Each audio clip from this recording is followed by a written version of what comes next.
नमस्कार श्रोते हो, मी सौ प्रेरणा आपल्यासाठी घेऊन आलेली आहे त्यागमूर्ती माता रमाईला. तर चला मग ऐकूयात माता रमाईला सौ प्रेरणासोबत. भाग 5. मृत्यूने सूड घेतला. रमानं अनेक मरणं पाहिली. त्यातल्या प्रत्येक मरणानं तीही थोडी थोडी मेलीच. मरण म्हणजे काय तेही कळत नव्हतं. त्या वयात रमानं आईचा मृत्यू पाहिला. त्या मृत्यूलाच जोडून तिनं बापाचा मृत्यू पाहिला. त्यानंतर 1913 पर्यंत तिच्या कुटुंबातील कोणीही मरण पावलं नाही. मृत्यूनं जरा उघाड दिली होती असंच म्हटलं तरी चालेल. 1913 साली रामजी सुभेदार गेले. आंबेडकर या घराचं आडच मोडलं. ती त्यांना बाबा म्हणत होती. तो तिचा सासरा गेला. येथून पुढे 1923 पर्यंत मृत्यूची झडच लागली. तिच्या जीवाभावाची माणसं एका पाठोपाठ गेली. या 12-13 वर्षात मृत्यूनं तिला चैनच पडू दिली नाही. एक घाव बुजत नाही तोच दुसरा घाव होत होता. अश्रूंची एक झड थांबत नाही तोच दुसरी सुरू होत होती. तिची सासू भीमाबाई, ती तर भीमराव 5 वर्षाचा असतानाच गेली होती. भीमाबाईला आपली सून पाहता नाही आली. रमा सून म्हणून आंबेडकरांच्या घरात यायच्या आधीच भीमाबाईचं निधन झालं होतं. पण ती सून म्हणून आली तेव्हा सासऱ्यांच्या रूपात तिच्या पाठीशी एक प्रचंड पहाड उभा होता. तिला कोणतीही काळजी करण्याचं कारण नव्हतं. भीमाबाई आज असायला हवी होती असं मात्र तिला अधूनमधून वाटे. पण ही तिच्या मनाची भूक मीराबाईंनी भागविली होती. मीराबाईनं तिला लेकीप्रमाणे वागवलं तरी भीमाबाईची उणीव तिला भासेच. अनेक सुनांच्या वाट्याला अत्यंत चांगल्या सासवा येतात. आईनं वागावं तशाच त्या सुनांशी वागत असत. या सासवा सुनांना लेकीच मानत असतात. त्यांना त्यांची आई आठवणार नाही अशी माया त्या सुनावर करीत असतात. रमालाही कधी कधी भीमाईची उणीव भासे. एखाद्या हळव्या क्षणी तिचा गळा जड होई, कंठात काही दाटे. तिला वाटे आपली सासू आज असती तर तिनं आपलं किती कौतुक केलं असतं. आपल्या बाळाचे तिने किती लाड केले असते. आणि तिच्या पोराच्या शिक्षणाचा पराक्रम पाहून तिला स्वतःच्या कुशीचा किती गौरव वाटला असता.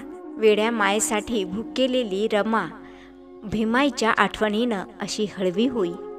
आपलं काय चुकलं, आपल्या वाट्याला हे काय आलं, या प्रश्नाचे डाग ती स्वतःला देई.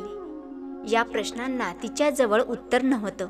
आपल्याला सासूशिवाय पोरकं का वाटतं या प्रश्नापुढे ती हवालदिल होई. आईबाबा का गेले याही पोरकेपणाचं उत्तर तिच्याजवळ नव्हतं. भीमाबाई आपल्या लग्नाआधीच गेली. आपलं सूनपण पोरकं करून गेली. याही पोरकेपणाला तिच्यापाशी काहीही स्पष्टीकरण नव्हतं. कधीतरी ती एकटी असताना या पोरकेपणाची जखम वाहू लागे. आणि आता तर तिचा सासराच मरण पावला होता. तिच्या पाठीशी उभा असलेला पहाडच कोसळला होता. एका महिन्यापूर्वीच भीमरावाचा BAच्या परीक्षेचा निकाल लागला होता. यशवंताचा जन्म, त्यानंतर वर्षभरात भीमरावाचं BA पास होणं, या घटनांनी आंबेडकर घर सुखावलं होतं. भीमराव बडोद्याला गायकवाडच्या दरबारी नोकरीवर रुजू झाला होता. बाबाच्या प्रकृतीची तार पोहोचताच तोही धावपळ करीत आला. भीमरावाला रामजींनी पाहिलं. या पराक्रमी वाघाला त्यांनी डोळेभर पाहून घेतलं. त्याची झेप आता कुठेही थांबणार नाही याची खात्री कदाचित त्यांना पटली असावी. रामजी रमाशी बोलत होते. ते म्हणाले, या आग लागलेल्या काळजाला सांभाळ. आणि त्यांनी नातवाच्या डोक्यावरून हात फिरवला आणि भीमरावाच्या डोळ्यातलं तेच त्यांनी पाहिलं.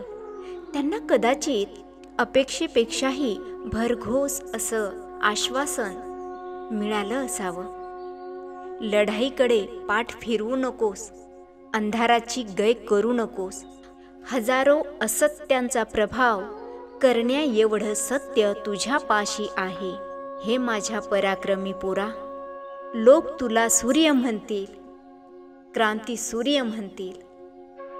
रामजीचा स्वर मंदावत गेला, अडखडत गेला आणि त्यांच्या भीमरावानं हंबरडा फोडला. सगळं आंबेडकर कुटुंब शोकात बुडालं. वडिलांच्या मृत्यूनंतर 5-6 महिन्यांनी भीमरावाला अमेरिकेला जाण्याची संधी मिळाली. यावेळी रमा दुसऱ्यांदा गरोदर होती. भीमराव अमेरिकेला जायला निघाले त्यावेळी त्यांना वडिलांची तीव्रपणे आठवण झाली. रात्रीच्या अंधारात त्यांनी मनसोक्त रडून घेतलं.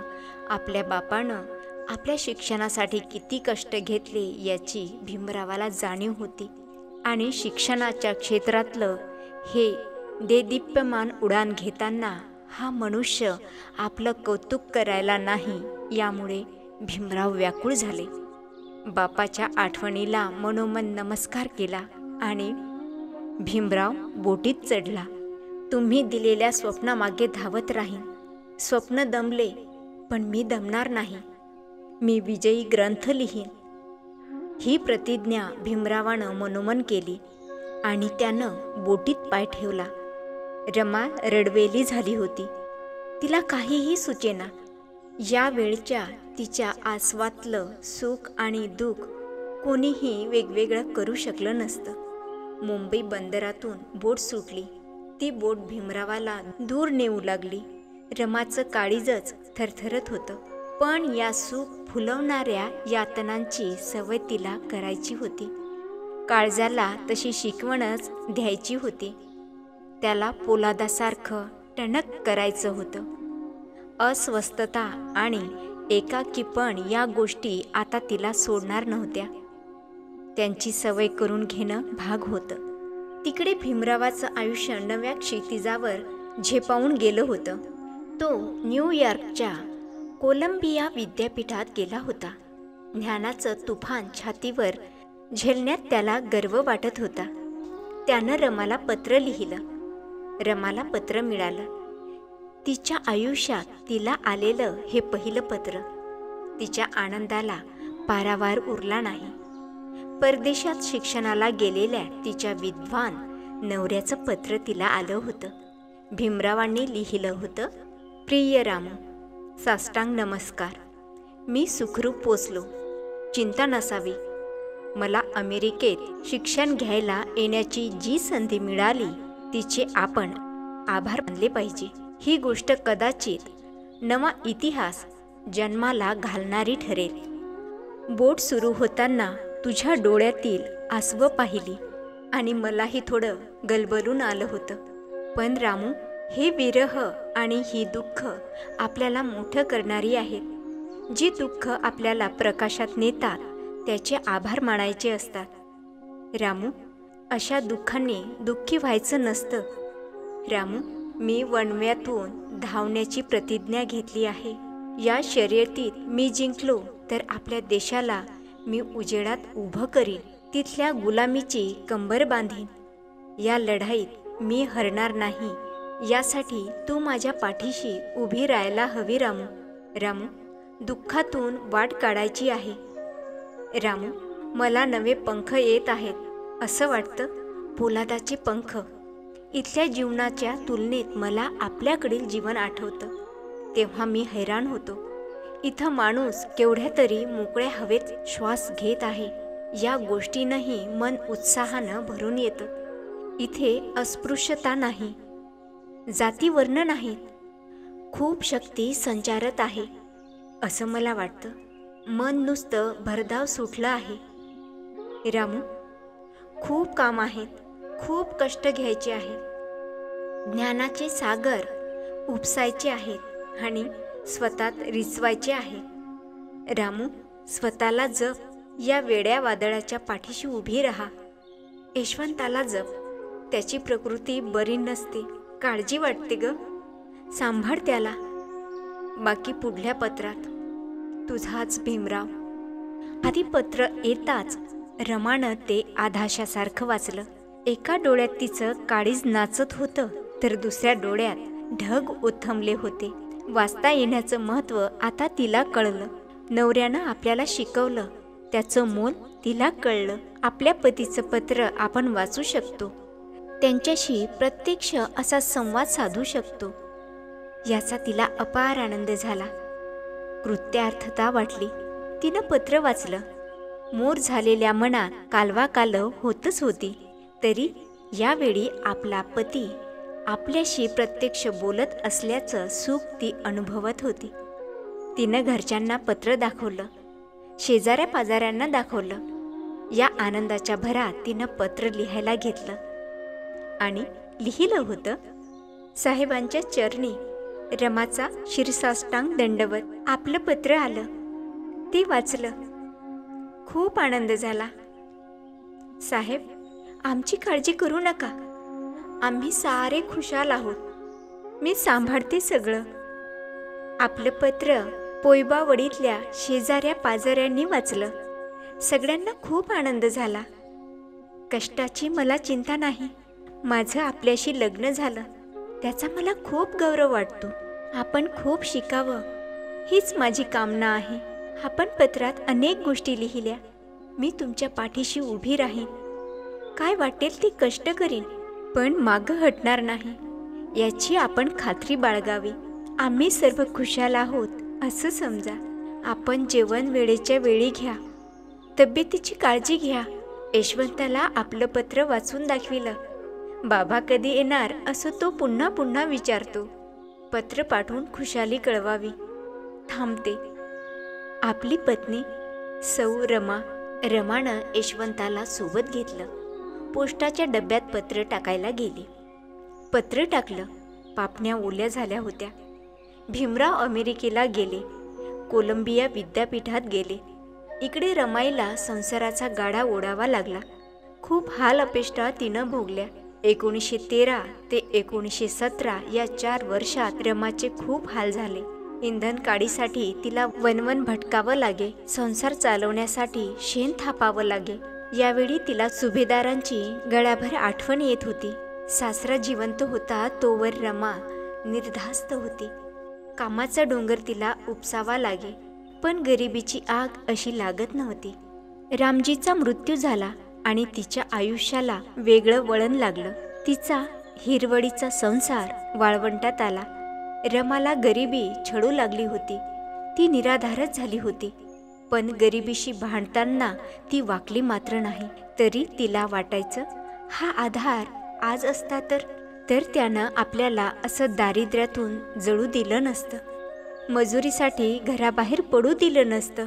त्यानं काहीही केलं असतं, पण आपल्याला असं अडचणीच्या हवाली होऊ दिलं नसतं. सासऱ्यांची अशी आठवण रमाला अनेकदा येत होती. त्या आठवणीनं तिला रडू येई. रडून ती जीव मोकळा करी. तिला वाटे, आपण पूर्वी पोरके होतोच, पण या मृत्यूनं आपणाला आणखीच पोरकं केलं आहे. पण असं रडता रडताच तिच्या नकळत ती ताठ उभी राहे. डोळ्यातली आसवं पुसून काढी. आसवांचे झरेही बुजवून टाकी आणि परिस्थिती वाकवायला ती बळ गोळा करी. पण परिस्थितीनंही तिचा सूड घ्यायचंच ठरवलं होतं. भीमराव अमेरिकेला गेल्यानंतर जन्माला आलेला मुलगा मरण पावला. त्याचं नाव रमेश होतं. वर्षाच्या आतच तो गेला. नवऱ्याच्या गैरहजेरीत तिचा रमेश गेला होता. तिनं भीमरावाला पत्र लिहून कळवलं. परम आदरणीय पती भीमराव आंबेडकर यांच्या सेवेशी शिरसाष्टांग नमस्कार. अत्यंत दुःखाची बातमी आहे. रमेश आपल्याला सोडून गेला. त्याच्या आजाराचं मुद्दाम तुम्हाला कळवलं नव्हतं. तुमच्या अभ्यासात गुंतलेल्या मनाला झळ पोचू नये एवढ्यासाठी तुम्हाला कळवलं नाही. त्याची क्षमा मागते. इतकं सगळं सोचते आहेच, त्यात हा आघात. कुठून शक्ती आणावी? पण तुम्हाला एवढीच विनंती की हे दुःख तुम्ही माझ्यावर सोपवून द्या. तुम्ही तुमच्या अभ्यासात अडथळा येऊ देऊ नका.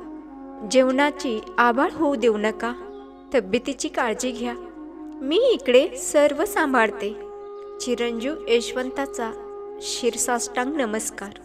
थांबते. आपली पत्नी सौ रमा आंबेडकर. हे पत्र वाचून बाबासाहेब क्षणभर थांबले. मन क्षणभर सैराबाहेर झालं. डोळे भरून आले. अरे, तुझ्या या बापाला न भेटताच गेलास बाळ. एवढंच बोलले. गालावर आसवे ओघळली. या फाटलेल्या मनस्थितीतून बाहेर येण्यासाठी भीमरावानं पुन्हा नेपोलियन हाती घेतला. भीमरावांनी यावेळी नेपोलियनच्या शब्दातून ऊर्जा प्राशन केली. भीमरावानं रमाला पत्र लिहून तिला धीर दिला, पण रमाच्या काळजाला पडलेला खड्डा त्यामुळे बुजणं शक्यच नव्हतं. भीमराव 1917च्या ऑगस्टमध्ये परत आले. रमाला फार बरं वाटलं. मुलाच्या मरणाच्या दुःखातून ती आता सावरू लागली होती. या वर्षी भीमरावाची सावत्र आई जिजाबाई मरण पावली. या सुमारास रमाईला एक मुलगी झाली. तिचं नाव मोठ्या कौतुकानं त्यांनी इंदू ठेवलं. इंदू खूप देखणी होती, नाजूक होती, पण तिची प्रकृती यथातथाच होती. ती जन्माला आली आणि दीड वर्षातच गेली. या काळात आनंदराव हे भीमरावाचे वडील बंधू मरण पावले. त्यांना मूळ व्याधीचा विकार होता. त्यांची पत्नी लक्ष्मी ही यावेळी 20 वर्षाची होती. आनंदरावांचा मुलगा गंगाधर हाही त्यांच्या मृत्यूनंतर काही दिवसांनी गेला. रमाच्या कुटुंबाची अशी मोळातोड झाली. मरणांनी तिच्यावर जणू आघातावर आघात केले. घरची परिस्थिती मिळवत्या आनंदरावाच्या मृत्यूनं तर फारच कोसळली. एक चांगली गोष्ट यावेळी घडली. भीमरावांना सिडनहॅम कॉलेजमध्ये प्राध्यापकाची नोकरी लागली. 450 रुपये मिळत. आपला नवरा आता संसारात लक्ष घालीन असं रमाला वाटत होतं. तिला या कल्पनेनं खूप आनंद झाला होता. भीमरावाचा पहिला पगार आला तेव्हा तुळसा आणि मंजुळा या नंदांना, जावांना आणि इतर नातेवाईकांना रमाईनं कपडे घेतले. अर्थात ही नोकरी 2 वर्षापुरतीच होती. भीमरावांना अपुरा अभ्यास पूर्ण करण्यासाठी लंडनला जायचं होतं. यावेळी भीमराव घर खर्चाला दरमहा केवळ 100 रुपये देत. खर्च काटेकोरपणे चालावा याची दक्षता घेत. काड्याच्या 2 पेट्या महिनाभर पुरविल्या पाहिजेत. 3री आगपेटी विकत घ्यायची नाही अशी सक्त ताकीद रमाला त्यांनी दिली होती. कपडे लत्ते घेण्यात प्रतिबंध होता. भाजी किती करायची, भाकरी पोळ्या किती करायच्या हे ठरवलं होतं. वाया अगदी काहीही जाता कामा नये. उधळमाधळ होता कामा नये. जिभेचे चोचले पुरवू नयेत. सगळा खर्च त्या मर्यादेतच झाला पाहिजे असा दंडक होता.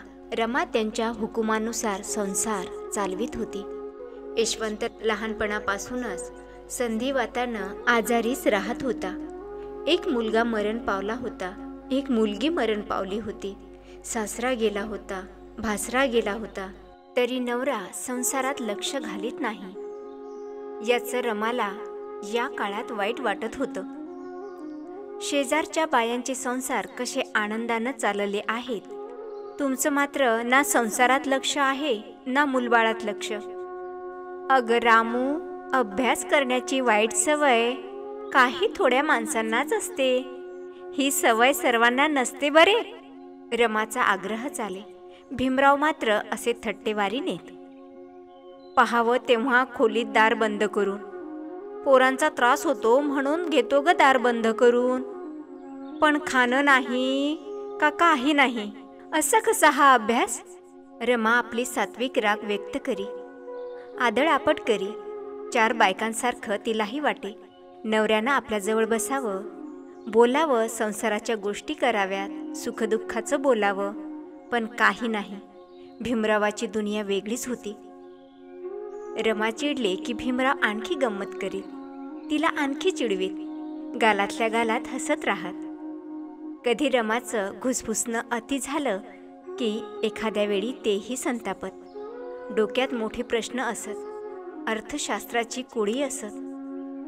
समाजशास्त्राच्या समस्या असत. जातीच्या निर्मितीचा सवाल असे. अस्पृश्यतेच्या प्रश्नांचे जहर असे. डोक्यात विसावा नसे. मेंदू जणू निकरारावर आला होता.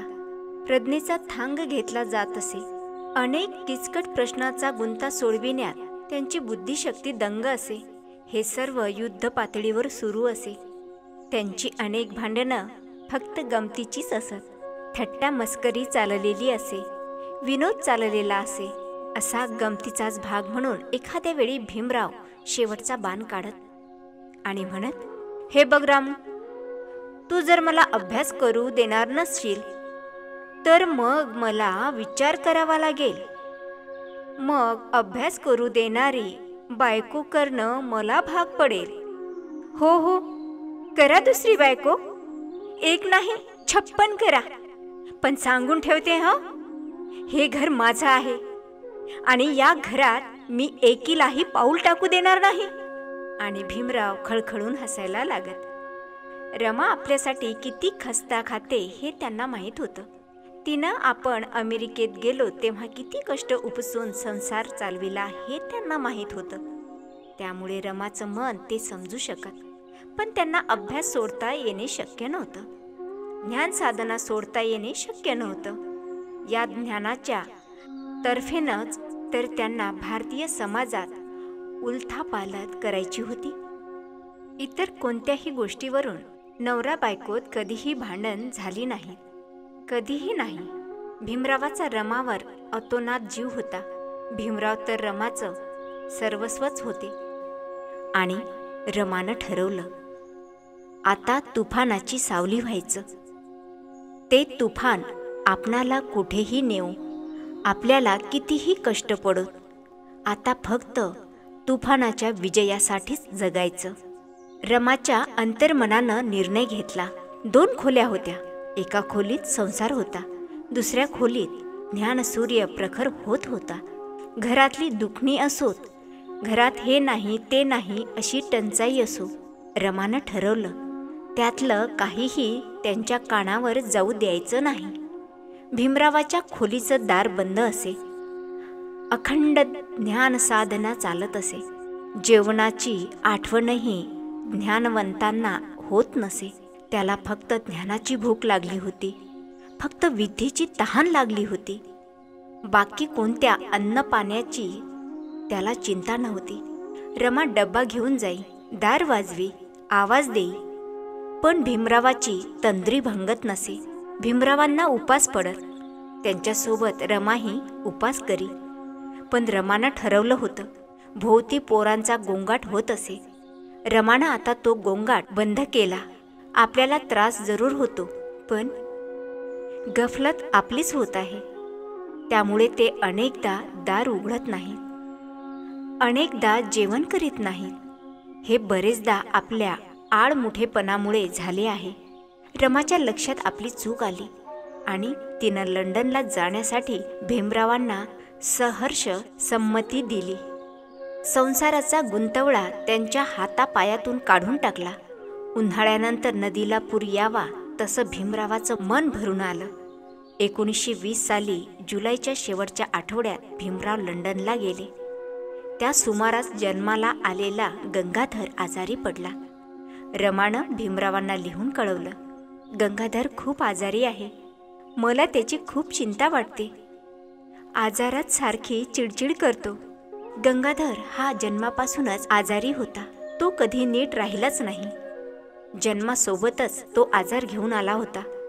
रमाला त्याची आशा उरली नव्हती. तिनं उदास मनानं भीमरावांना लिहून कळवलं. भीमरावांना रमाचं पत्र पोचलं. त्यांनी लगेच रमाला पत्र लिहिलं. प्रिय रामू, आशीर्वाद. पत्र पोहोचलं. गंगाधर आजारी असल्याचं वाचून वाईट वाटलं. काय करणार? त्याचं आयुष्यच तेवढंच असेल. त्याला आपण काय करणार? त्याची चिंता करण्यानं काही होईल असं वाटत नाही. योगच तसा असेल. त्याला काय करणार? लंडनला यायच्या आधी झालेल्या भांडणाला तुझ्यावर खूप रागावलो. रागाच्या भरात बरं वाईट बोललो, संतापलो. त्याबद्दल मला क्षमा कर. ते केवळ अभ्यासासाठी माझ्या हातून झालं. मलाही खूप वाईट वाटतं, पश्चाताप होतो. मला साथ द्यायचं ठरवलंस. संसार हे तुझं क्षेत्र, अभ्यास हे माझं क्षेत्र, अशी विभागणी करून घेतलीस. या तुझ्या समजूतदारपणाबद्दल मी तुझा कृतज्ञ आहे. मला समजून घे रामू. मला ही सगळी भारतीय समाजरचना बदलावी असे तीव्रपणे वाटू लागले आहे. तू मला समजावून घेतलं तर मला या कार्यासाठी खूप शक्ती मिळवता येईल. तू सहकार्य करण्याचा निर्णय घेतला आहेसच, त्याबद्दल तुझे आभार. तुझा अभ्यास चांगला चालला आहे हे वाचून फार आनंद झाला. पैशाची व्यवस्था करीत आहे. मीही इथं मोठ्या अडचणीत दिवस काढत आहे. माझ्याजवळ तुला पाठविण्यासाठी पैसे नाही, तरी तुमची व्यवस्था मी करीत आहे. माझ्याकडून पैसे यायला वेळ लागला तर स्वतःचे दागिने मोडून घर खर्च भागव. परत आल्यावर तुझे दागिने मी करून देईल. यशवंत व मुकुंदाचं काय चाललं आहे त्याबद्दल मागच्या पत्रात तू लिहिलं नाहीस. त्यांच्या अभ्यासाची काळजी घ्यावी. माझी प्रकृती ठीक आहे, चिंता नसावी. अभ्यास अजून संपला नाही. जूनमध्ये येणं होईल असं वाटत नाही. या संदर्भात पुढं कळवीन. कळावे. सर्वांस कुशल. तुझाच भीमराव. रमानं नवऱ्याचं पत्र वाचलं. तिला एका बाजूनं बरं वाटलं. नवऱ्यानं काय क्षमा मागायची, हा संसार आहे, चालायचंच.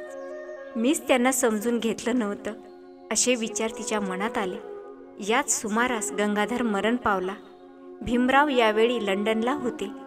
रमानं त्यांना ही गोष्ट कळविली. पत्र लिहून त्यांनी तिचं सांत्वन केलं. आपल्या गैरहजेरीत मुलगा गेला याचं मात्र भीमरावांना वाईट वाटलं. त्याहून त्यांना वाईट वाटलं ते गंगाधर औषध पाणी नीट न झाल्यामुळे गेला याबद्दल. डॉक्टरांची मागील बाकी थकली होती, ती दिल्याशिवाय डॉक्टर औषध द्यायला तयार नव्हते. गंगाधर या परिस्थितीत गेला. गंगाधरच्या वाट्याला हे विचित्र आलं. भीमरावांना त्यामुळे खूप वाईट वाटलं. गरिबी ही वाईट गोष्ट आहे. दुःखाच्या खाईतून ती माणसाला वर येऊ देत नाही.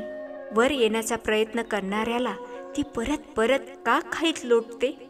भीमराव 1923च्या एप्रिलमध्ये लंडनवरून भारतात परत आले. त्यांचं जंगी स्वागत झालं. असे दिवस चालले होते. भीमराव आंबेडकर बॅरिस्टर झाले होते. पहिल्या केसचे 300 रुपये त्यांना मिळाले. ते त्यांनी रमाच्या हातात दिले. रमाला खूप आनंद झाला. या सुमारास लंडन विद्यापीठानं त्यांना DSc ही पदवी रुपयाचा प्रश्न या प्रबंधाला दिली. या प्रबंधासाठी भीमरावांनी खूप कष्ट घेतले होते. उपास तापास भोगले होते. जीवापाड मेहनत घेतली होती.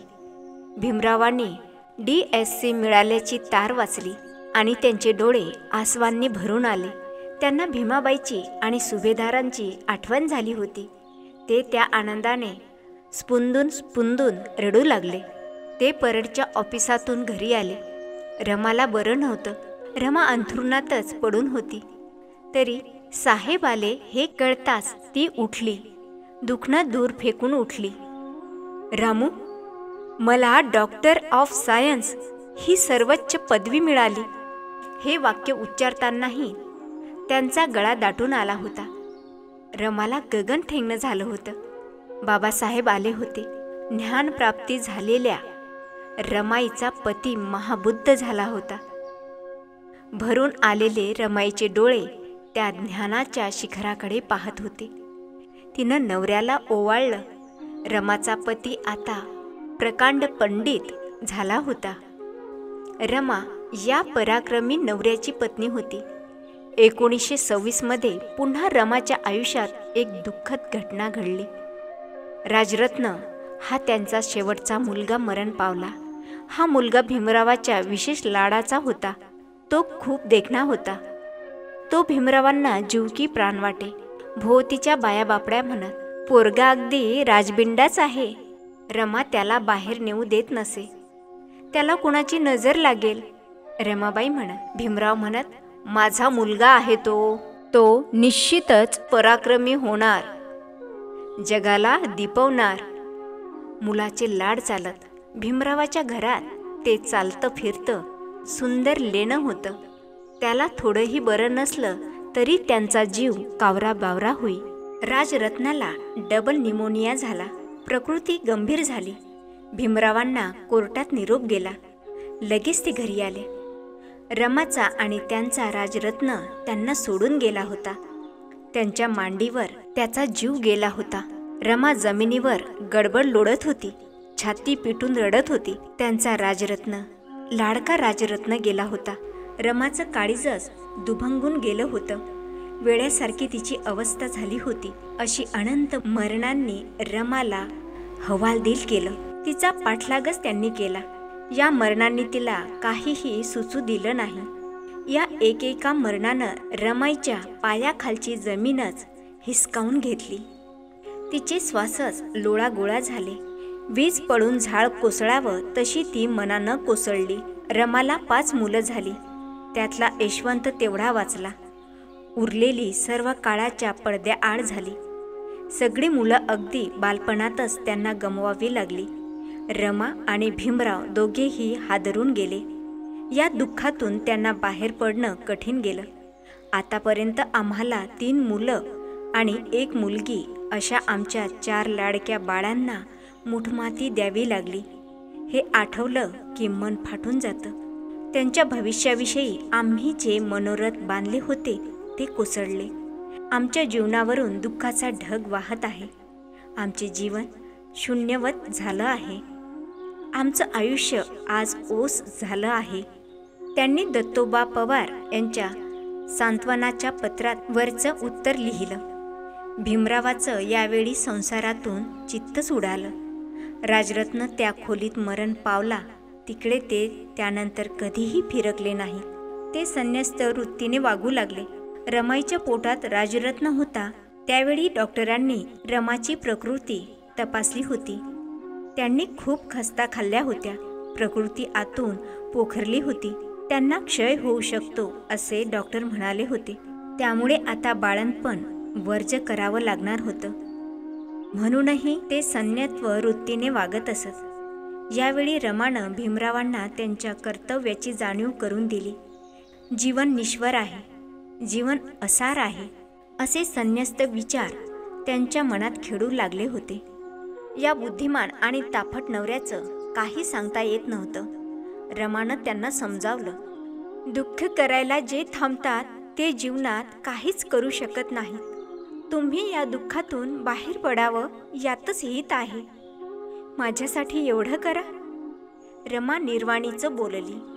भीमरावाचं मन मानत नव्हतं, पण रमा म्हणत होती तेही खरंच होतं.